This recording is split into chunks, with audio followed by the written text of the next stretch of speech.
কিন্তু দুর্ভাগ্যের বিষয় আমরা দেখছি এই ওয়াকফ সংশোধনী আইনটা যেন ধর্মীয় অ্যাঙ্গেল থেকে গড়ে ধরার চেষ্টা হচ্ছে।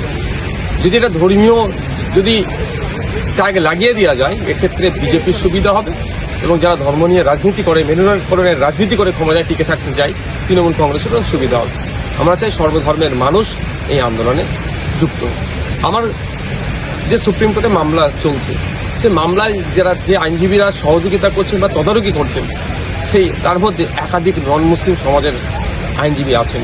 শুধু তাই নয়, গতকালকে আমি সুপ্রিম কোর্টে হাজির ছিলাম হিয়ারিংয়ের সময়, সেখানে আমি দেখেছি, আজকে আমি হাজির থাকবো, সেখানেও দেখতে পাওয়া যাবে যে অধিকাংশ আইনজীবী কিন্তু মুসলিম সম্প্রদায়ের নয়।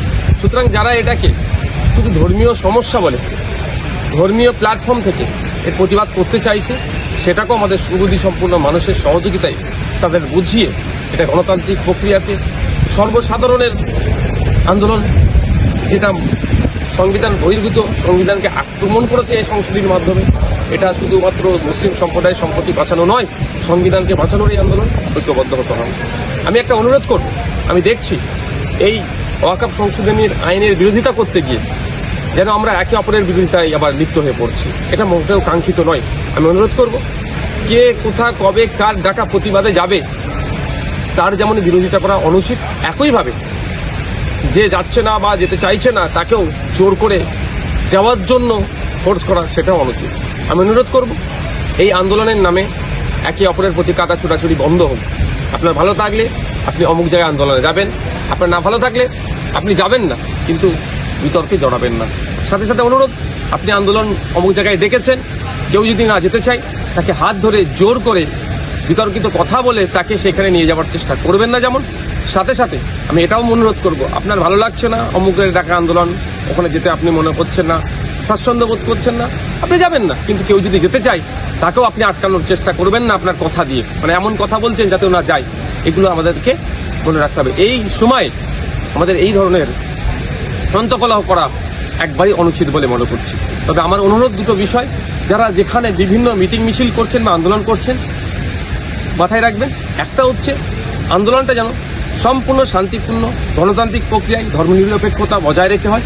আর দ্বিতীয় যেটা হচ্ছে যে পুলিশ প্রশাসন, অনেক ক্ষেত্রে আমরা দেখেছি সে ভাঙড় থেকে আপনার জঙ্গিপুর পর্যন্ত পুলিশের অতি সক্রিয়তা, পুলিশ লোকাল যারা শাসকে আছে তাদের সহযোগিতা নিয়ে হিংসা সংগঠিত করার চেষ্টা করছে, এই ফাঁদে পা দেবেন না। আর দ্বিতীয় যেটা, যেখানে আন্দোলন হচ্ছে, প্রতিবাদ হচ্ছে, গণতান্ত্রিক প্রক্রিয়ার সাথে সাথে একটা ডিমান্ড আমাদের রাখতে হবে। ডিমান্ডটা এটাই যে রাজ্য সরকারের পক্ষ থেকে সুপ্রিম কোর্টে একটা পিটিশন দাখিল করুক, কারণ রাজ্য সরকার হচ্ছে 10.5 কোটি পশ্চিমবাংলার মানুষের জনপ্রতিনিধি, তার মাথায় সে সরকার একটা পিটিশন সুপ্রিম কোর্টে করুক। আর এই ওয়াকফ বিরোধী আন্দোলন করতে গিয়ে অনেকে অন্যায়ভাবে মিথ্যাভাবে হ্যারাসমেন্ট করছে, অ্যারেস্ট করছে, অনেকের নামে ফেক এফআইআর হচ্ছে, সেইগুলো না করে সেই আওয়াজটা কিন্তু ওয়াকফ সংশোধনী আইন 2025-এর বিরোধিতা যেখানে হচ্ছে, অর্থাৎ কেন্দ্র সরকারের যেখানে আমরা বিরোধিতা করছি, এই কালাক আইন আনুন প্রত্যাহারের জন্য যেমন কেন্দ্রেরকে আমরা দোষী করছি, 100বার আমরা বলবো কেন্দ্রে যতক্ষণ না এটা প্রত্যাহার করে আন্দোলন সংগঠিত হবে, আন্দোলন চলবে, মাঠে ময়দান আন্দোলন, এবং আইনি লড়াই দেশের সর্বোচ্চ আদালতে চলবে। কিন্তু সাথে সাথে এটা আমাদের বলতে হবে, আমাদের রাজ্যে যেভাবে মিথ্যা মামলা দিয়ে মানুষকে আন্দোলনমুখী যারা হচ্ছে তাদেরকে বিপথে নিয়ে যাওয়ার, মানে আন্দোলন স্টপ করে দেওয়ার চেষ্টা হচ্ছে, এরও বিরুদ্ধে আমাদেরকে কথা বলতে হবে।